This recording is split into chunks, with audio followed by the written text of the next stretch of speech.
मित्रों, हमें आपको यातायात के नियमों का पालन करना चाहिए, नहीं तो दुर्घटना से देर भली होती है। एक्सीडेंट होने के बाद फिर अपने दादा माई को, भगवान भगवती माई को हम लोग दोष देते हैं, ये गलत बात है। कुछ इसी तरह का यह गीत संदेश दे रहा है, सुनिए।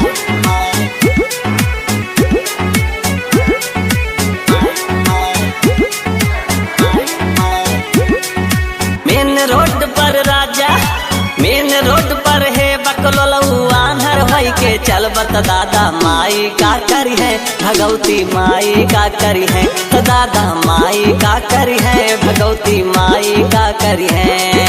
मेन रोड पर राजा, मेन रोड पर है बकलोलऊ आन्हर भाई के चलबत दादा माई का करी है, भगवती माई का करी है, तो दादा माई का करी है, भगवती माई का करी है।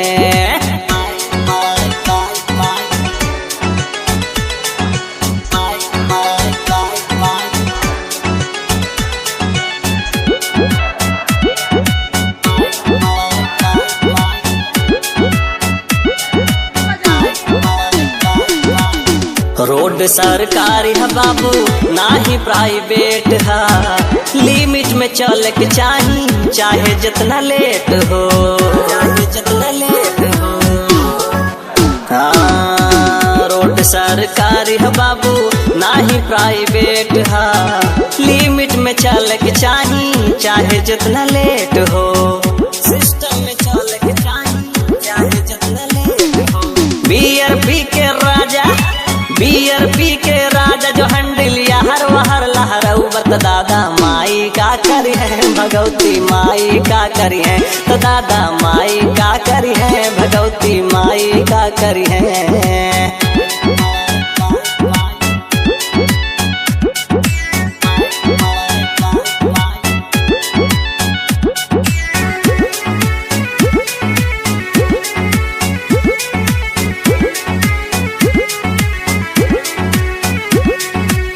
कानवा मलीड ठूस के सुनबा फिल्मी गाना, लागी जाई ठोकर त याद आई है नाना, नाना नानी सब याद है भैया। कानवा मलीड ठूस के सुनबा फिल्मी गाना, लागी जाए ठोकर त याद आई है नाना, लागी जाए ठोकर बाबू याद आई है नाना। होई जा नुकसान, होई जा नुकसान दिवाकर ऐसे न तुहका छोड़ी है, कोरट के चक्कर लगवई है, अपन भरपाई करवई है, कोरट के चक्कर लगवई है, अपन भरपाई करवई है। मेन रोड पर राजा, मेन रोड पर है बकलोलऊ आन्हर भाई के चलबत दादा माई का करी है, भगवती माई का करी है, तो दादा माई का करी है, भगवती माई का करी है। ऐसे न छुटबाए बाबू, संभल जा।